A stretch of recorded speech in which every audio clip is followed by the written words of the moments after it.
Now, hello, everyone. Welcome. Thank you all for joining us today. My name is Louise O'Kelly. I'm founding director and curator of Block Universe, London's leading international performance art festival and commissioning body.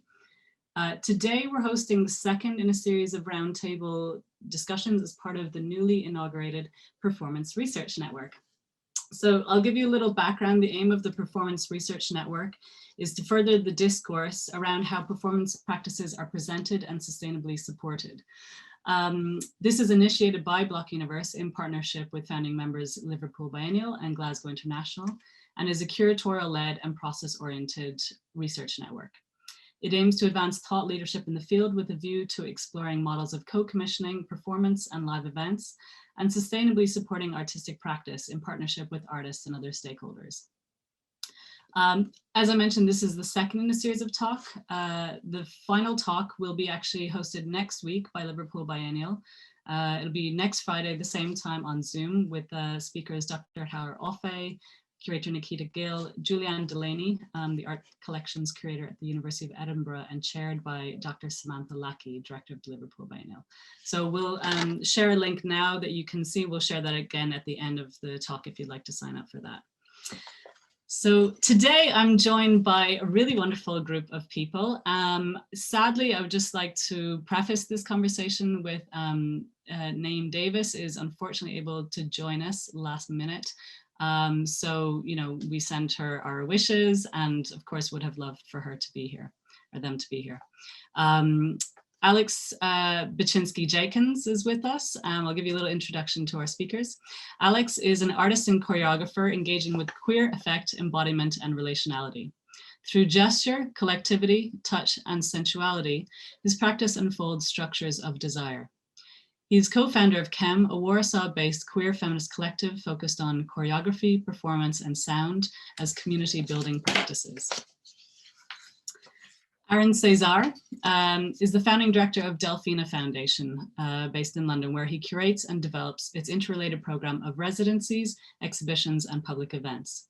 Cezar has also curated external exhibitions and performances at Hayward Gallery Project Space, Songnoon Art Space, and is part of the official public program of the 58th Venice Art Biennale. Independently and through Delfina Foundation, he sits on numerous boards, committees, and advisory groups. And finally, we have Tan Hussein Clark. Tan is an artist, designer, performer, director, and writer based in London, Hamburg, and Berlin, although currently in Glasgow. His work explores economies and histories taken from architecture, the decorative arts, and theatre to explore new trajectories for queer objects and subjectivities in the present.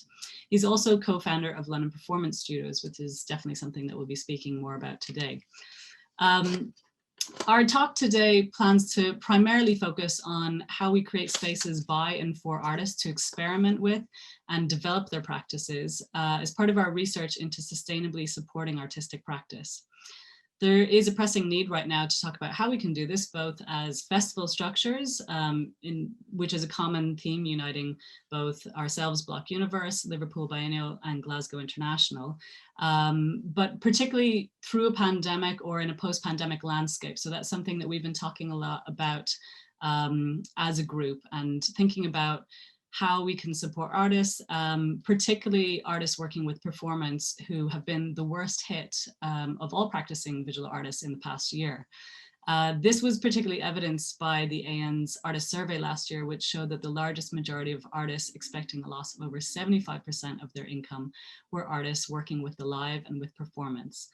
So that's obviously a really shocking number, and I think that was quite clear to anyone last year that, you know, in a lockdown, everything is put on hold. And of course, a certain amount of events can happen online, but I think for many people, having projects postponed or cancelled really had a significant impact on their ability to continue their practice.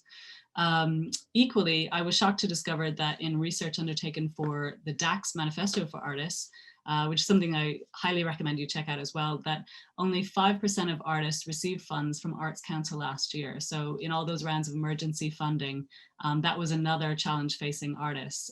Many were left out of pocket due to those postponed or cancelled events, and obviously not receiving the necessary support through the Arts Council's channels.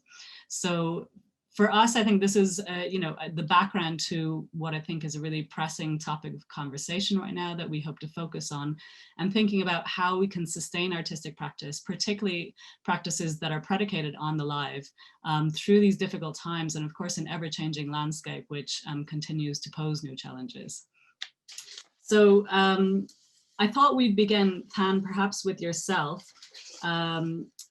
where I'd like to speak to you a little bit more about the London Performance Studios that you initiated alongside your colleague Lisa Bell. This is a space that has been offering bursaries for free rehearsal space alongside, mentorship or I suppose feedback for artists on their work. It seems something that is, I suppose, an initiative that's intimately attuned to what artists might be needing right now. Could you speak a little bit about how you both came to the idea to create this space and your approach for that? Sure, of course. And thank you, Louise, for the invitation to come and speak about what we've been getting up to. Yeah. London Performance Studios is a creative initiative based out of South Bermondsey currently, near Millwall Football Club, and came out of sort of a long-standing desire I had to sort of create a stage or a kind of space for kind of artists working in performance or artists working at the kind of intersection between theater and object production. And so we've got about 3 rehearsal rooms that are about 2,000 square feet each, so very large. And the first initiative that we've been working on coming out of the pandemic and things opening up again is something we've called Seeding Space, which is a series, a kind of 2-year initiative where on a quarterly basis we'll be offering what we're calling space bursaries to artists during kind of quarterly. So we hope to, between one of our other spaces will be finished in about a month. So the first round we were able to support 12 artists with kind of these space bursaries ranging from a week to 3 weeks. And we hope our next round of applications opens on July 5th, and we hope to kind of double that number in the next round of applications. And it sort of came out of a discussion, I think, preliminary about sort of trying to think about, the different resources, like to kind of reframe the conversation about resources, and trying to think personally between Lisa and I, like, what could we give, and space is something that we could provide. And without, and I think if you talk to people, I mean, in my experience through the pandemic, people were so desperate to get back into a room that it seemed a kind of urgent need that we could sort of kind of fill kind of quickly. And, without expectation, just for people to, so we have there is no like requirement for showing, there is no requirement for sort of producing there at the end, but purely a kind of research and development space, both for people working in theater performance, and even we have some people who are using it to make video work or to kind of photograph larger works that they haven't been able to do in their studios. And I think, I'm trying to think if I've missed anything. It also, I think, came out of a desire to sort of open doors, again, without expectations, because I think through the pandemic, there was a really obvious disparity between the way that buildings or institutions were being supported through the pandemic and freelancers, and trying to find a kind of frontline way of supporting freelancers immediately as things started to open up. Yeah, That's yeah, I think that's such a fantastic approach, because I think what you're saying about the support available for a lot of freelancers, or thinking about the infrastructure, particularly of performance and live works, so many of those artists and the producers and, you know, the whole ecosystem of that, actually, I think the majority of those are working in freelance capacity. And I think that's part of the difficulty that people have faced in terms of how they can actually sustain themselves. Right. Yeah, no, absolutely. But I mean, I think it's been interesting though in looking at like the kind of applications we got for the first application. It was clear that just offering space kind of only sort of connected to us to a certain kind of set of practitioners or kind of projects, because obviously space is not money. And so for this second round, we've tried to develop the offer to include a partnership with Cause4, that for everyone applying for the spaces, and people can apply not like for any time during the period the project is running from now until the end of 2022, but we wanted to inbuild some fundraising training for everyone applying, so people could come to us with an idea, and then we could also help them sort of fundraise to make that a reality in the space later down the road. Great, that's fantastic. So we'll continue to talk a little bit more about this in depth and your experience of that. But perhaps, Alex, if we move on to you. So similarly, I suppose in your practice, relationships are a key way of working. So I think thinking about this collective structure, obviously we mentioned Chem, which is the Warsaw-based queer feminist collective that you founded with a number of others. And in relation to this, you've spoken about the infrastructure of friendship in relation to mutual care. And I think that really resonates with what Tan is doing in terms of, you know, trying to create a network of care in some ways.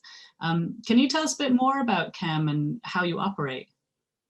Sure, yeah, thanks so much for the invitation, Louise. Yeah, so I mean, the way that we operate, it kind of transforms, it changes depending on the context and the conditions. At the moment, a project that we've been working on since since the beginning of the pandemic is thinking around educational structures.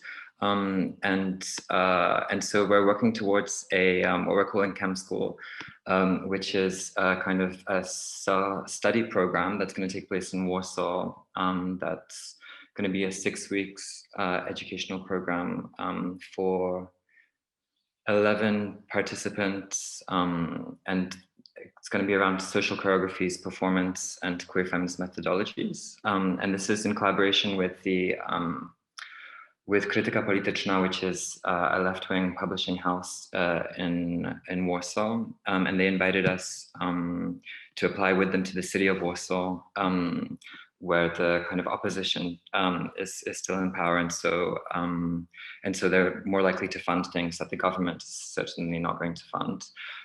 So in response to this invitation, we said, yeah, it would be brilliant to apply with you for funding, and we'd like to develop a kind of an educational program and to think about experimental modes of collective study. And so the program's going to be both part of the curriculum is developed by us with invited artists and thinkers and activists, and part of it's going to be developed by the participants. It's starting at the end of August, and we've just, I think at the end of last month, chosen the 11 people that are going to be part of that. And yeah, I guess this is part of thinking of like kind of long sustain. You mentioned the word like sustainable or long-term change, or thinking kind of shifting how we think about time and thinking like through longer duration, and that's something that's happening with this project. But I guess the way that we've operated has like very different formats. So this is one format that we've developed, which is like this educational format. We've also previously have, you know, like throwing parties has been a big part of what we do as well, throwing parties and showing performances, or we had this 1-year residency at the Center for Contemporary Art in Warsaw, during which we were organizing this thing called Dragon Bar, which was a series of parties, of queer parties. And we also hosted something called the Queer Colleges Reading Circle, again, kind of on study, as well as hosting kind of residencies or offering space to work. Yeah, so there's like different modes of working. The whole thing started as a kind of studio space in a factory in a district called Praga, and that was a shared working space for about 2 years. And then the factory, the gentrification happened, like the factory got torn down, and so after that we kind of were invited by institutions to kind of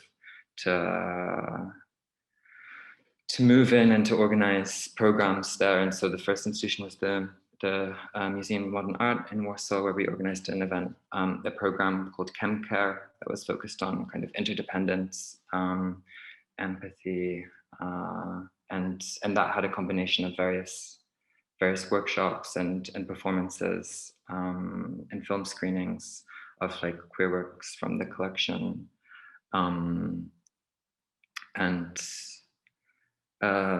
yeah, and now we have this this educational project that's upcoming, just to give you a sense of like the different directions.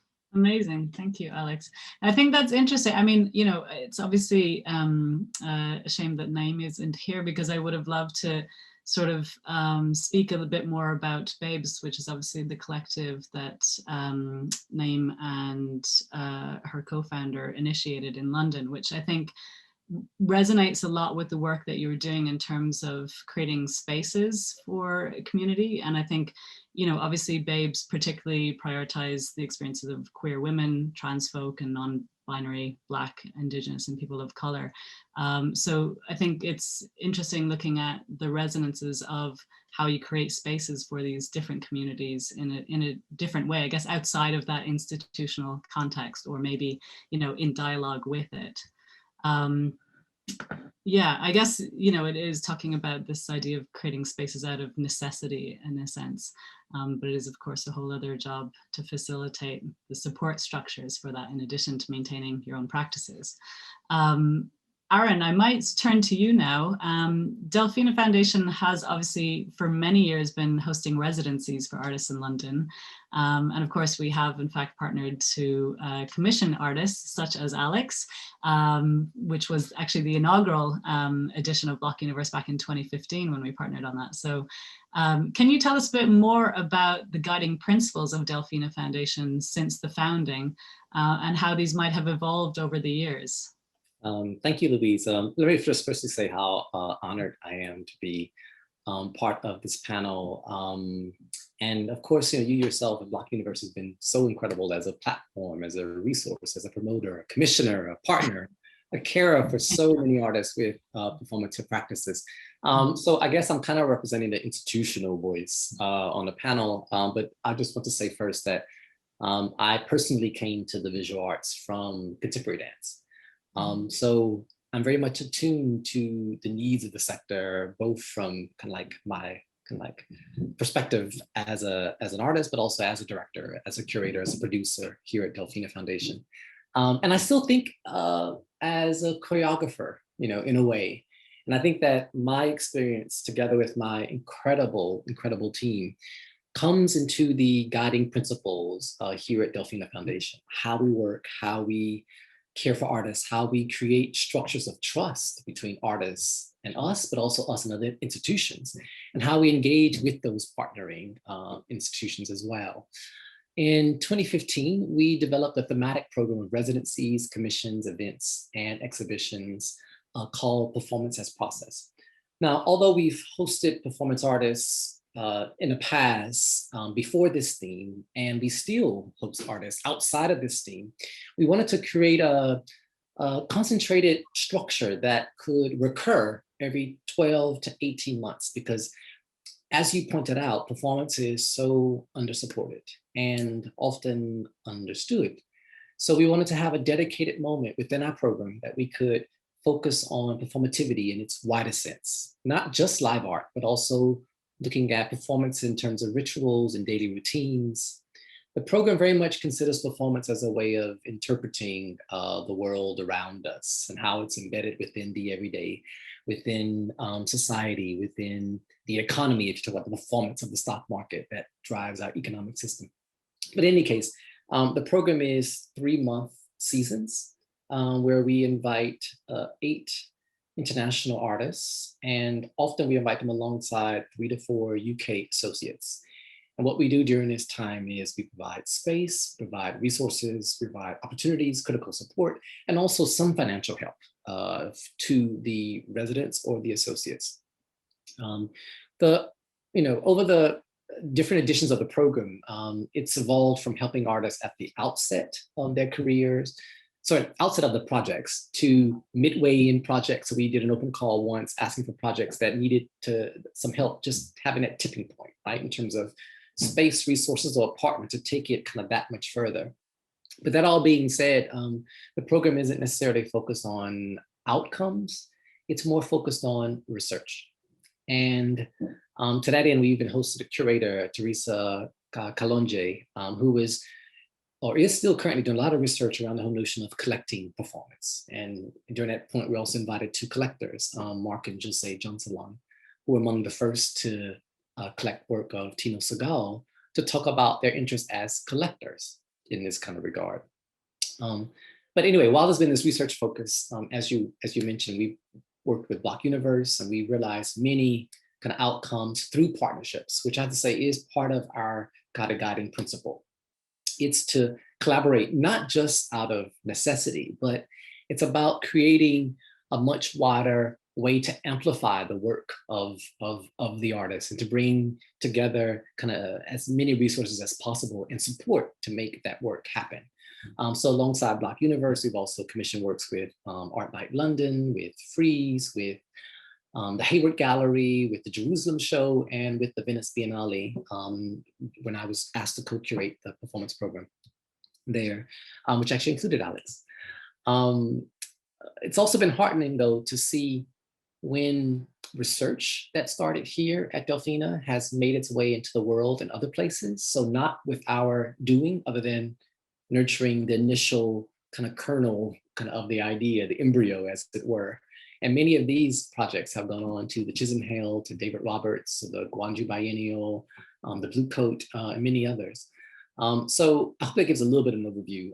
I mean, probably just within our performance as practice program itself, we've engaged probably about 50 artists, but our programs are much more expansive than that. We've had artists, performance artists, also in residence within our other themes, like the politics of food, for example, or our science, technology, and society program as well. I think I'll probably just leave it there, and we can kind of go drill down to any of these later on. Great, thank you so much, Aaron. I think it was interesting when you I suppose referred to yourself almost as like the institutional context in this conversation with other with artists, I guess, such as Pan and Alex. And I think, interestingly, of course, Block Universe, I think actually coming out of a similar space as initiatives, maybe like Chem or London Performance Studios or Babes even, was born out of a sense of urgency or need, in some sense, that at the time that we started, there wasn't really a dedicated platform for performance in London. So it felt like we really need to create a dedicated space to be able to support artists working in that medium. But it's interesting because I do see, obviously, in terms of a museum partner, that isn't present in this conversation, but I see, residency spaces and the work that you're doing as being really key to sustaining artistic practice. And what I'm wondering, I might put this to you, is, do you feel, is there a missing link in the ecosystem between what museums and institutions can offer or festivals and residencies? Because obviously we have a number of artists who are initiating their own projects, and maybe Tan or Alex, you might have thoughts on this as well. Well, the obvious thing is funding. more commissioners and money to really make things happen. But let me kind of wind back and then I'll maybe formulate an answer in another alternative answer. In thinking about it, you're absolutely right. I think residencies are an incredible glue. I mean, and every single kind of panelist here in some way or form has initiated some kind of residency model to make work happen. It is an incredible engine, an incubator kind of ideas, and that's what we've at Delfina tried to put ourselves at the heart of. I don't like thinking of us as an institution at all in that sense, because we are very much kind of artist-centered. And even when I was invited to co-curate the performance program at the Venice Biennale, I brought my entire team in with me to produce that program. So it wasn't the Biennale team, it wasn't even Ralph Rugoff's team there, it was our team, because I wanted to have the same amount of kind of care and attention towards those artists when we were working in Venice. That was a very, very important kind of like part of how we structured our engagement there. But yeah, but we, like you, in terms of like why you founded Block Universe, we started performance as process just to carve a little bit of our program to say we need to dedicate some time, space, and resources to artists working with performance, even though they're performance artists are part of all of our other themes. It's like just that one moment a year where we're really acknowledging this, and also creating a focal point for different partners, like you, and being able to say, well, hey, Louise, we have a reason now we can bring an artist in, or with the Tate and others. And maybe I know that obviously I know maybe it's a bit of a cop-out to kind of say funding, but it's also a real thing, right? That is kind of the missing thing to kind of generate stuff.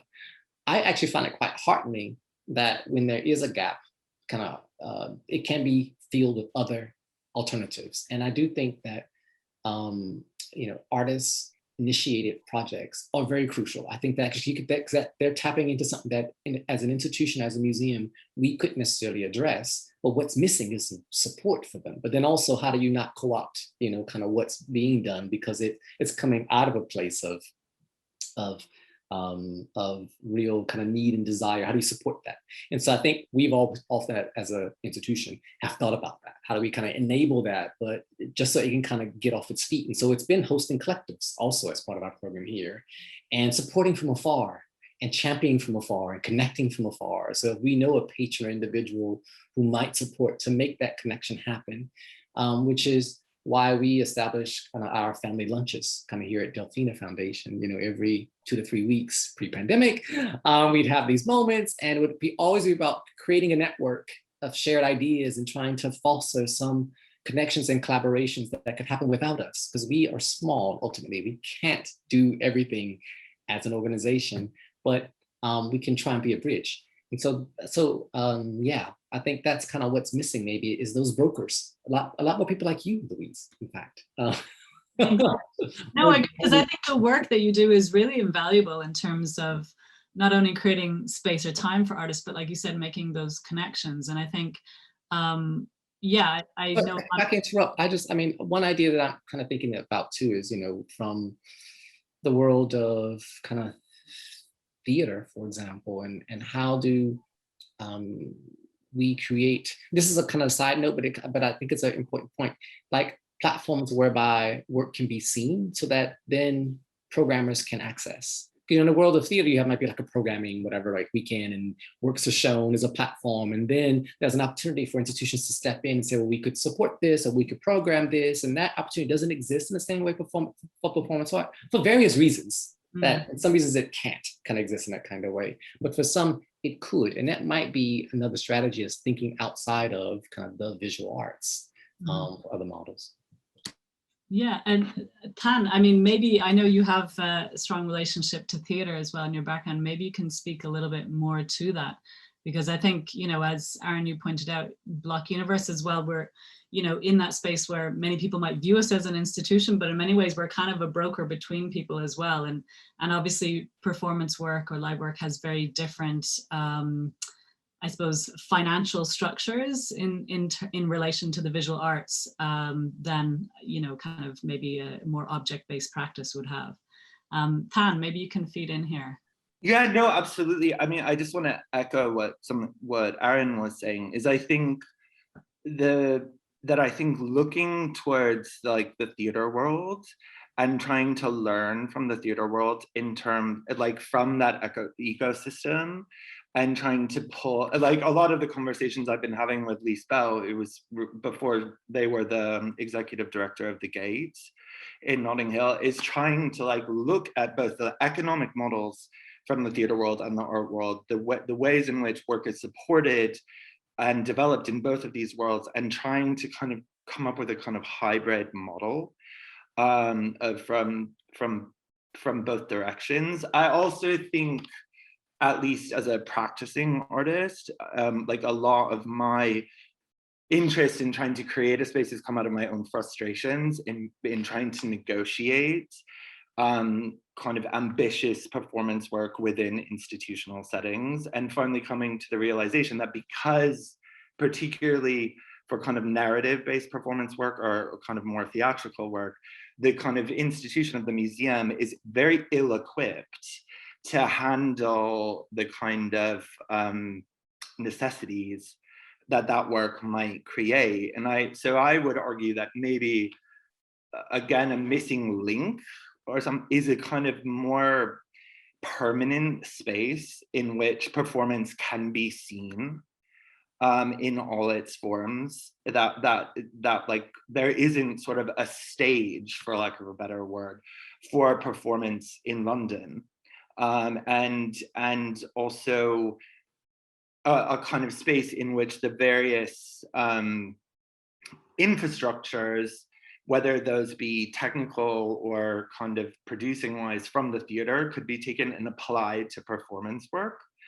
And you know, what would happen if people were given longer runs? So like, you know, their performances could be seen more than twice, you know, or something like this. If they were given kind of their own access to like technical experts, and also just to working with actually really trained performers as well. I think there's an interesting kind of discussion to be had. But I mean, it goes really, really far back to this kind of antagonistic relationship between these two worlds, which is a kind of interesting point of frustration and kind of maybe productivity.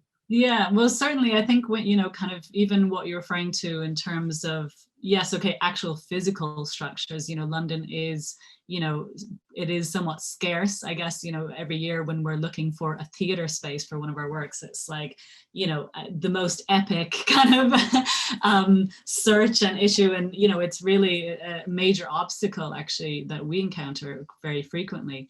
But equally, what, you know, when you spoke about the idea of having longer runs for works, I think that is something that, you know, I wonder in some ways if it comes out of those, you know, 60s, 70s roots of performance, where it was the idea that it was sort of these interventions or gestures that were one-offs and, you know, operated outside of the circularity of, you know, sure, but I think it definitely does. But I think if you look at the work that a lot of people are making now, myself included, that the idea of performance within the art world has become a lot more expansive and has moved to include more things that aren't solely based on that kind of intervention model. I'm afraid my internet's gone a bit crazy, but we can still hear you fine. So I think the ways in which the art world supports that performance work needs to develop along with the work itself as well, and to acknowledge the fact that we're not there where it's just kind of real-time intervention in space, that people are working with dance, people are working with theater, people are working in kind of more durational models, that the amount of work required justifies a level of support that isn't like you're gonna just do this once. And it also requires developing a kind of different relationship to the audience as well, I think. Yeah, agreed. I think I froze. Fuck. No, we hear you fine. It's all, well, I can at least. Alex, I might bring you in here as well, because I think you know, kind of speaking of, I suppose, that experience as well, coming out of the theatrical world, I know you also have a long relationship with, obviously coming from dance choreographic structures, and have also performed, you know, in a festival like Black Universe, or, you know, a number of kind of those one-off moments where, you know, maybe your performance isn't happening over a period of time. Equally, you've had the experience of working with Aaron in Venice, where that, you know, that was happening over a phase, or Frieze Art Fair, you know, there's maybe a week-long moment. Can you talk a little bit about your experience of working with those structures within the visual arts, or, you know, kind of any, I guess, issues that you're confronting? Because obviously I'm curious, even from Black Universe as a festival structure, by the very nature of that, similar to Glasgow International or Liverpool Biennial, who are partners in this, you know, initial phase of research, that, you know, we're very much operating in this limited time moment, so that we don't have the opportunity to maybe, well, I mean, I guess you could do a longer run, but it's different to operating as a venue, I suppose. Sorry, so Alex. So much. Maybe I'll just start with saying also that that it's also really great to be here, because, you know, the beginning of my practice is also very much connected to Aaron and to you, Louise. So it's very kind of it's really great to be here with you. And I was just like thinking about that as you've been talking, and about this question of like relations over time or long processes. And I think you know, you're asking about the kind of the timing of presentation. So there's like the possibility of like, and I work with both kind of like these shorter presentation moments and more extensive presentation moments. I mean, the most extensive was the 8-week exhibition at Chisenhale. And then there's like the extensive involvement of like Chem, which is like a few years. But in terms of my personal practice, the 8 weeks at Chisenhale was the longest duration. But before I speak about the difference in terms of like work and presenting work, I think, you know, previously we were speaking about the conditions, and I think, Aaron, this, you know, the title of this residency of performance as process, and thinking about processes here is, I feel like that's something that you know, that is coming to the foreground even more now during the pandemic. This is the question of like infrastructures, and what are the infrastructures of support across the board of like everything, like all aspects of life. Like what are the infrastructures also within art making and performance? Where am I heading with this? I don't know, but like this question of is there a missing? You know, you asked about like missing links in the ecosystem, and I think that is something that is appearing now, the emphasis on process and creating the conditions for longer duration of artistic research. And, you know, I think that's why it's so important to have these spaces of like non-productive research or non-efficient research, that those are so kind of potent, and that lets you, you know, there's a paradoxical relationship, you know, that lets you at a later point be more efficient and be more productive. But it's also, it is important to have those spaces of having time and to be in research. And I think that's especially for performance something that's very tricky, because when you get funding, frequently it's connected to to an immediate production, you know. So, and in order to work with people, in order to be, you know, researching with performers, you have to have that funding. So you can't, you know, so there's that kind of paradoxical relationship of like, I don't know if it's paradoxical. No, it just is that relationship of like, which is very pronounced within performance.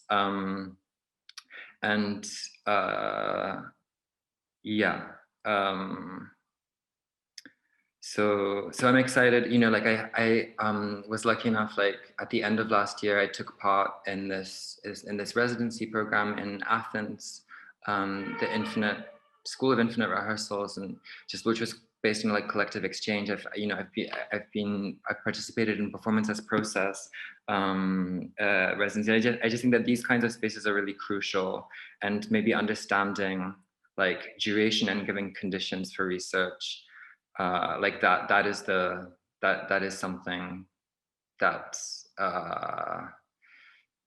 is needed. But again, that comes down to the question of like funding, or what is possible with the amount of funding. So that's in terms of the kind of infrastrucures, the backstage, and then there's like the performance itself. And I have to say, I enjoy working in both formats of like of kind of more extensive time or kind of, or more, let's say, just like a punctuation where it's just, you know, like two or I prefer to have like 2 or 3 than maybe just one performance. But yeah, I think with the, sorry, I'm just in a role. I don't know if I should like. Right. And I think, you know, Tan or Aaron as well, just like pitch in at any point. And also just to point out to the audience, you're more than welcome to put questions into the chat. We will address those at the end of the conversation. We'll leave 15 minutes for addressing audience questions, but please do put them in throughout the conversation if something comes to your mind. I just want to also respond to, I mean, it's partly to Alex and also to Ben about duration, longer runs, et cetera, partly because we also have to acknowledge the time that we're in now and how the current pandemic might affect the presentation of performance. Because through the need for smaller audiences or socially distanced, you know, activities, multiple runs might be an important kind of like part of being able to kind of really share it with a much wider audience. Partly also because of the pandemic, well, let's say the coronavirus pandemic, and then we have the environmental pandemic is also another thing. And think about sustainability too, right? So if there's a lot of resources going into something that happens for 5 minutes, like, can we continue to justify that? You know, just for the sake of art, you know, is a question, you know, right? So if it is for a limited kind of pool of people, something that's taken so much effort, energy, flights, all that sort of stuff, just, yeah, is it worth it? So it's something I think that, I mean, as an organization, we're kind of questioning as well as we kind of proceed in this next phase, you know, of the pandemic. I think, yeah, Tan, you're on mute actually. No, I mean, I think you're totally right on, especially in terms of these events and things like that, and in terms of the climate crisis and all the. I think it's something that we're all going to have to wrestle with, and especially, you know, after the last 7 years of like, you know, flying here for 24 hours here and this there, and like building a huge set for something that's going to be there for 24 hours. I think you know, we're not, but I mean the time where that is justifiable, you know, is over. We're not necessarily there yet in practice, but I think it's going to get harder and harder to make sense. I mean, like, really interesting, I know Katie Mitchell is working on a model for carbon neutral touring with a theater in Luzon, which I think is where like nothing for a production moves, no people, no objects, nothing. The only thing that's transferred is a score. And I think, you know, these types of questions around that type of sustainability are also going to kind of inform practice in some ways as well. And I think these kind of ecologically led questions are going to be really, you know, more and more at the, you know, as Canada is at 123 degrees, it's going to become more and more important. And added to that maybe is in thinking about different ways to disseminate kind of performances. So maybe, yes, you do put all those resources to this one thing that's going to happen, but then this documentation is then very important, right? Or it's being live streamed, like things that maybe were maybe not an interest of some artists might become part of their interest in terms of how you broadcast or disseminate live performance during or perhaps even kind of after the act. I think we've all had to open up ourselves up to a lot of this kind of thing. Absolutely, yeah, no, and totally. And I think, I mean, you see across the board now, I think it's the young Vic now, like everything will be live streamed going forward. And I think, you know, these are some of the real lessons like that we will pull out of the pandemic with things like this, or even just with Zoom. You know, I mean, I've been working with a group of actors for the last 10 years that, you know, some of them in America, some of them in Germany, and like suddenly we've been working on Zoom for the last year and a half, and suddenly being able to be like, well, we don't actually have to get together until a certain point. And, you know, and I think these are all, you know, different ways of thinking about sustainability. I think it is, you know, yeah, the digital question is definitely an interesting one. You know, Block Universe hosted a virtual festival last year in lieu of our usual live event. And it's definitely something I've seen a lot of artists having to embrace out of necessity in order to be able to work in the past year and a half. But I'm curious actually, because I think, Alex, going back to what you were saying in terms of how things operate structurally, financially, in terms of funding, but also in relation to having those periods that maybe aren't production focused and that are about the research.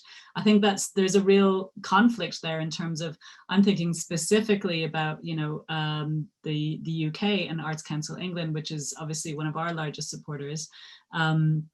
Arts Council England, you know, a big remit for them is the audiences that you reach. And that's something that we, you know, all organizations or applicants need to report on. So the digital does offer this promise of, you know, huge, potentially international audiences as well, not necessarily local audiences.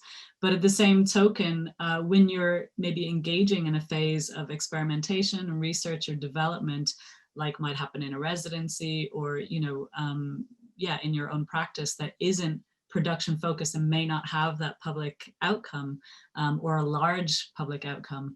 I mean, I think that's kind of an interesting challenge. And I think it always has been, but, you know, I think certainly for us, we've seen, you know, our funding compromise when our funding is primarily tied to, you know, outcomes, it's tied to output, it's tied to, you know, the production of events essentially. So yeah, I mean, yeah, I'm just, I suppose, kind of curious and thinking what each of you might feel about that, or Alex, you know, if you have any further thoughts on that relationship to the funding structures and actually how we operate. Because, you know, of course, this is one type of funding, this is a governmental funding. Aaron, I know you work a lot with patrons, and maybe not every artist or organization is going to have that same, you know, chance to do that actually. One thing we've been talking about a lot is looking at kind of social enterprise models as a way of sort of kind of sidestepping the kind of thing that you were talking about, Louise, is, and so the way we're funding what we're able to do via a higher model of the same spaces. And so we kind of just split it. We figured out how much we needed to make, which would allow us just to cover costs, basically. And then the amount of free space we're able to give away is through that. And so it's like a lot of, I mean, we haven't quite, there's a lot, but I think that's one thing that we've been trying to explore in terms of not being beholden in the same way to ACE kind of dictates. Just to offer a counter to that, but maybe before I do that, I think, Louise, your question is so important about how do you fund research? How do you fund the hunch? You know, that stage of work where it hasn't necessarily gotten resolved yet. It's just an idea that's out there, an ether that you want to try and, you know, it's very clear from the strategy from the Arts Council that Let's Create is about kind of audiences, right? And there is some elements of it about artistic development, but it seems very difficult for us as institutions to try and argue for that in a way. I think some of the statistics you raised earlier maybe can begin to kind of make that happen. But kind of nonetheless, although we do apply to Arts Council for certain grants for certain projects, we have really tried to cultivate more private donors. And it's easy for us as an institution, okay? So, I mean, that's where I may be different from kind of the other panelists. Although we do try and bridge where we can individuals to kind of individual patrons to individual artists.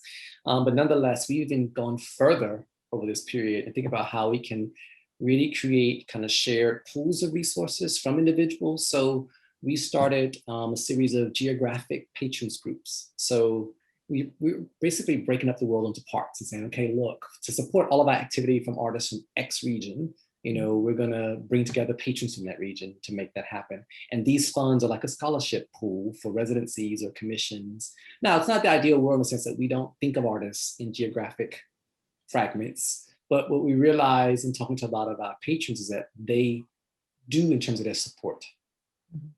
So they'll come to us at Delfina and say, we'd love to support something, but can it be an artist from X country or Y place? And so we thought, well, actually, let's just create a structure where it's very easy for that support to be channeled to artists in that kind of way. But for ourselves, what it's created is this kind of really kind of like, I don't want to call it slush fund because that sounds too luxurious and it's really not, it's not that much money kind of per place. But it's resources that we can use for residencies and for commissions. And then we're engaging those individual patrons in that process, right? So they are shadowing kind of what's happening. They're getting a chance to meet the artists, to come to kind of the outcomes. And we've done this very successfully in the last kind of like few years for performance, even though there is this kind of moment, this ephemeral thing, because because of our approach, it's been much easier to stage it and to support research, which is the starting point of this conversation. It's been through kind of finding that individual support, but that is not easy. Not a lot of individual patrons gravitate towards performance or understand it. So for us, having the whole package of it's a geographic patrons group and some performance, some are doing objects, some are doing this, it allows us the flexible space as an organization to make those things happen. But again, I know that I'm talking from a place of privilege in this kind of way because we are an organization, but we worked really hard to develop these patron links like over 14 years and to convince them that this is the kind of way forward. But it's also been because of having fantastic institutional partners that they can maybe kind of hold on to a little bit more. So like, Louise, the work with Alexis Blake in the British Museum, just saying to the patron, it's a work in the British Museum. Okay, maybe forget the performance bit. British Museum sounds important, right? Enough to, if you're not into performance, you might, open your mind up to the fact it's a big institution in a way. So we have had to be a little bit strategic, in terms of thinking how you present and pitch certain ideas to other individuals. But nonetheless, I hope that the work that we're doing with individual patrons now will bear more fruit for other institutions and more artists later, because as you know, Louise, we work in a very, convivial way. We share resources. We're not competitive in that kind of sense as an institution. Because I think that particularly with individual patrons, there's enough support out there, I don't think that we have to hold it close to us. I think it might be better suited for another institution, because they're going to ultimately gravitate towards where they want to put their money, right? So if they don't want to support us, but they'd rather support Black Universe, fine. If they don't want to support Black Universe, but I can try and say, well, just give her a chance. Okay, maybe.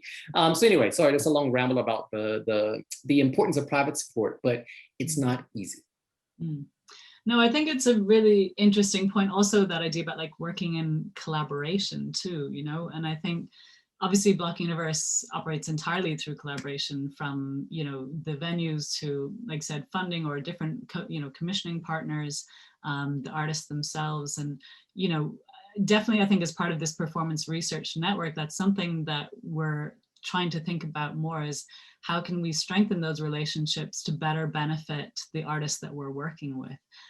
You know, how can we provide maybe longer term support to develop work, or, you know, better conditions to create that in, or, you know, maybe multiple presentation opportunities. You know, that's something that we're speaking about with the other founding members of the network. And we hope that this is an initiative that, you know, funding provided, that is something that can really continue and grow, because I think once you know, can really spread out those arms, and I think build something stronger that's invested in thinking about this and thinking how we can support artists.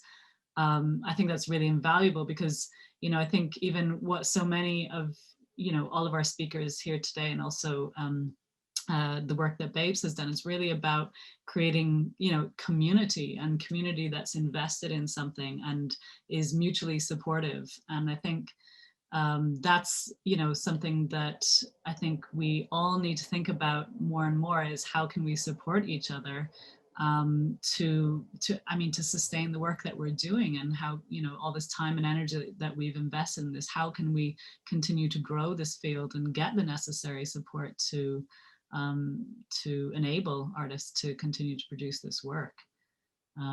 So yeah, certainly I think, you know, thinking about alternative models or structures for supporting artists is something that we're thinking about. And, you know, yeah, I really welcome all of your thoughts or input on what potential alternatives may be useful as well, you know, that we haven't touched upon. Something that came up now when you were speaking is this kind of thinking, on the one hand, you know, to be sure to be like creating the circumstances for artists who are, you know, debuting or like presenting people's work for the first time, and at the same time thinking of like following up on relationships and not having just a one-off presentation. But I think it's like this delicate balance of like, I think both, and maybe at the moment now the usual way is like, it's like a one-off thing. That's the kind of the usual way, I would say.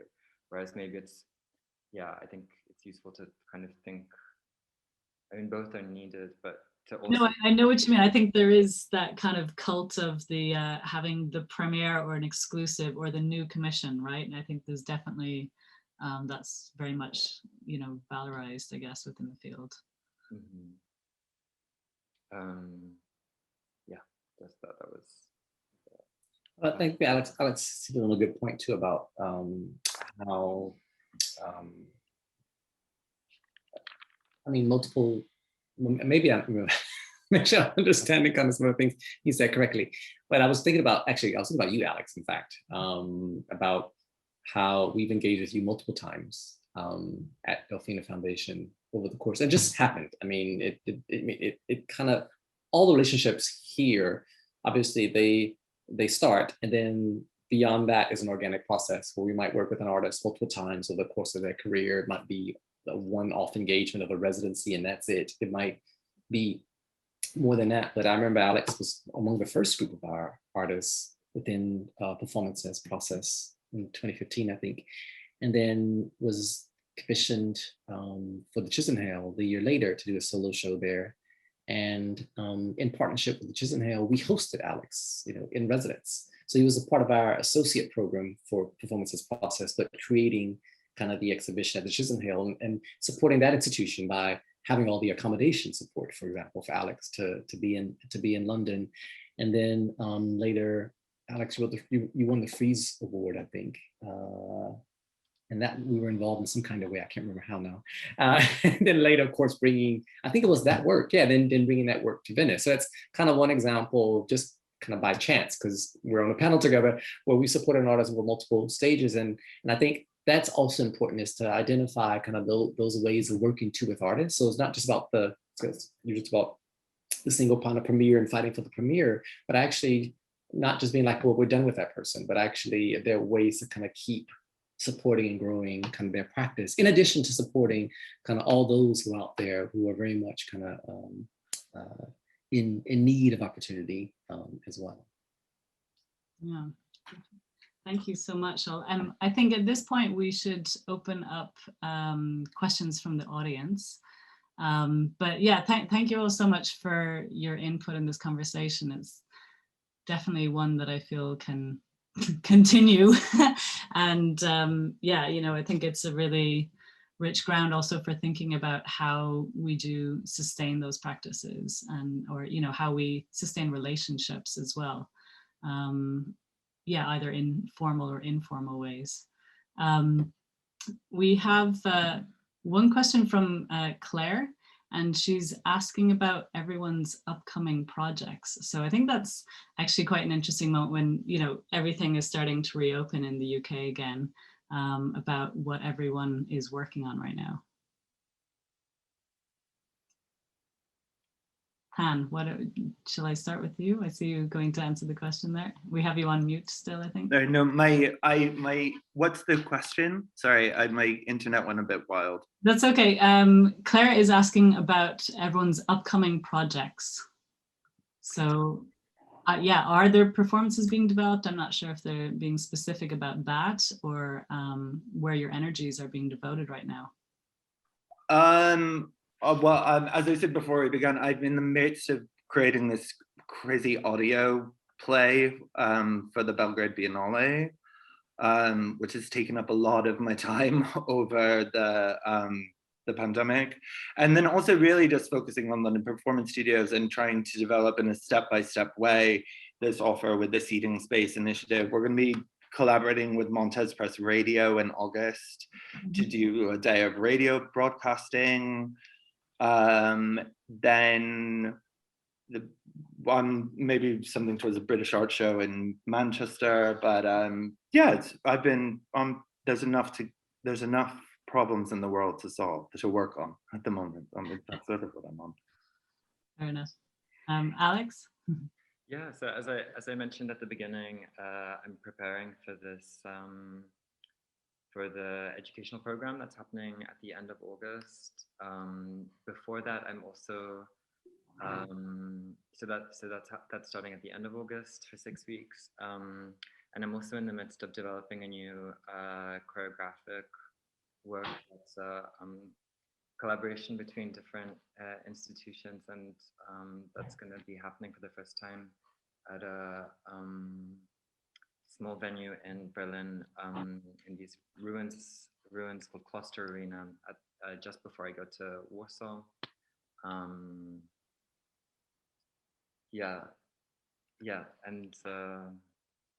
there's an exhibition opening in September for the Future Generation Art Prize that I'm also amazing working towards. Nice. I mean, just as a matter of interest, did either of you, I mean, for any live work that you've been planning in the last year and a half, did that get postponed or cancelled, or do you find that a lot is picking up now? I was supposed to do a play at the Volksbühne, Dead in the Water. I was supposed to do a film in Morocco, Dead in the Water, but I was able. But this radio project kind of became every project. So you take what you can do with what you can do. Yeah. Alex? So it feels like things are really gaining pace in a way that's kind of, it's both exciting and a little bit like overwhelming, and not like, whoa, so calm and quiet, and something's like, whoa, like so much to, so it's both exciting, but definitely the pace is very fast from now until the end of the year, to November.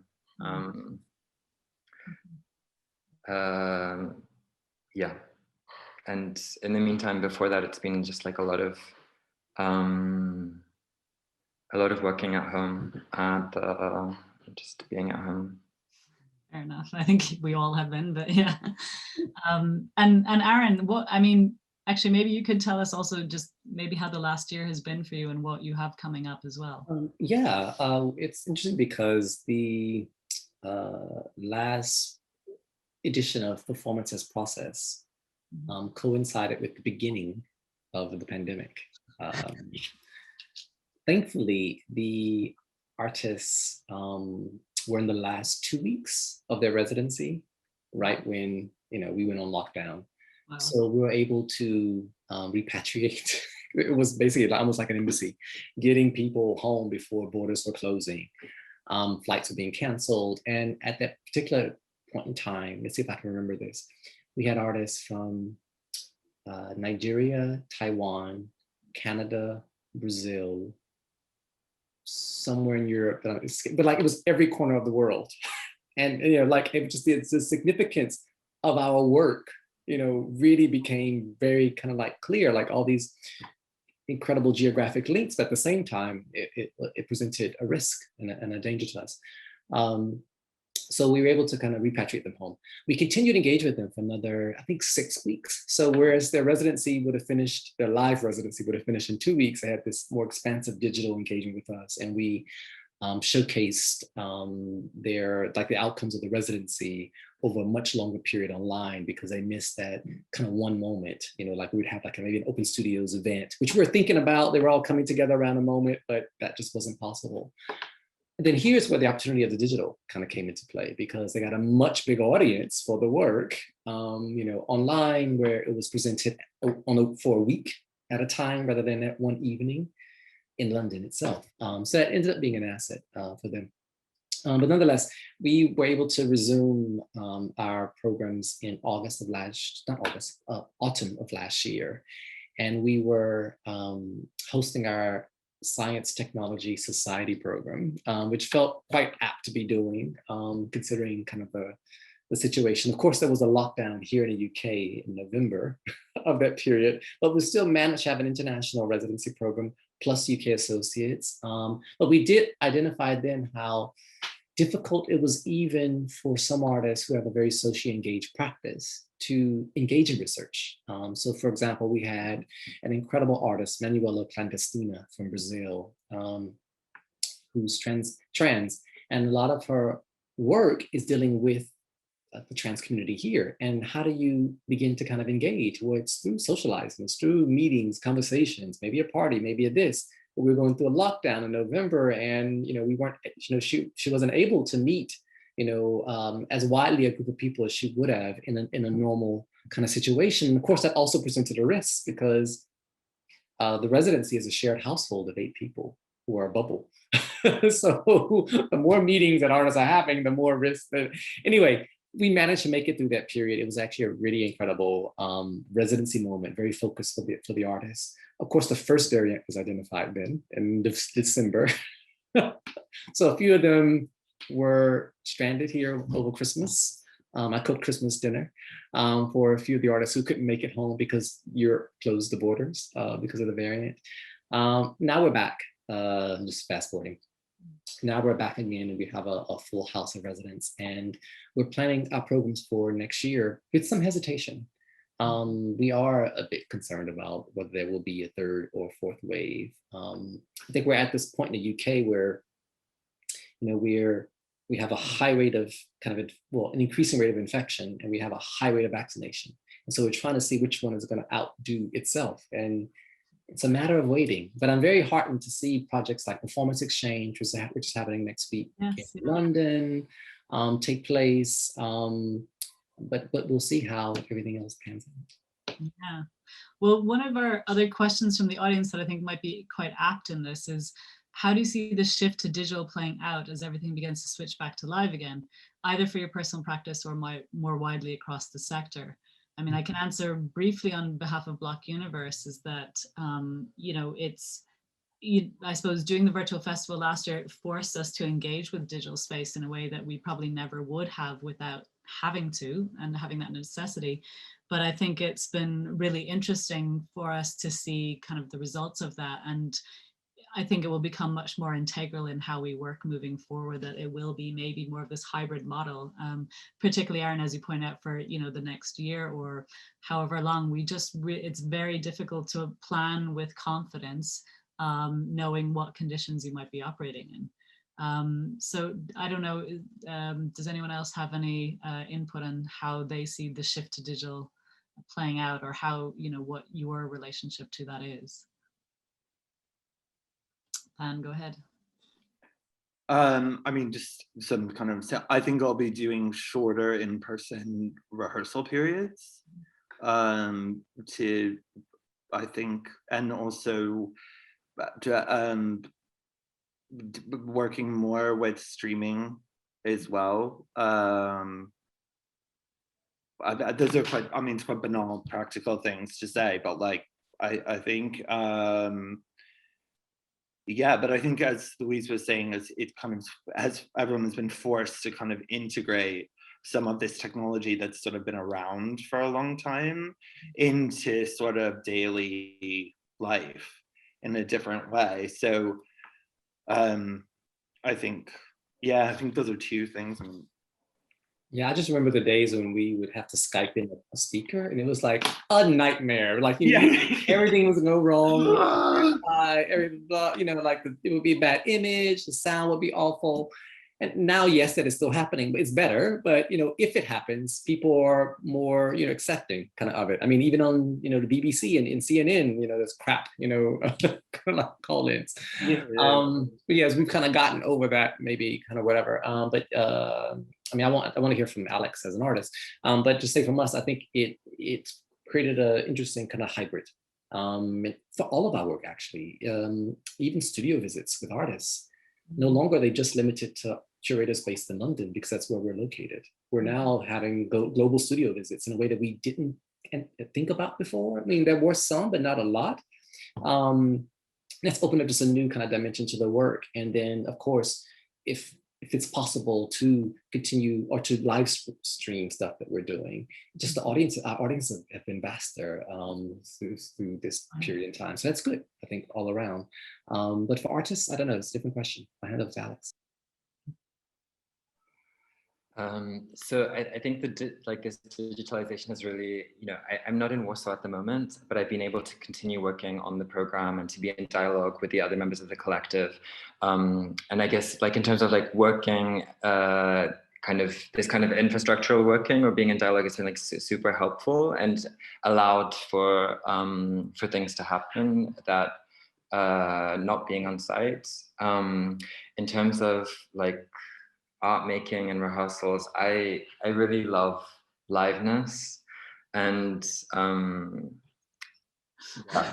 And I mean, not to say that digital can't be live, of course. I guess with my practice, you know, I have developed 2 works with moving image, and that's something that I would be interested in, you know, continuing to develop. And I think there's been various kinds of really incredible works at the intersection of like film and dance. And I think the Liverpool Biennial presented Paul Maheki's work, and like Licia Lewis has also been doing amazing work with like moving image and dance. And so like these things I find really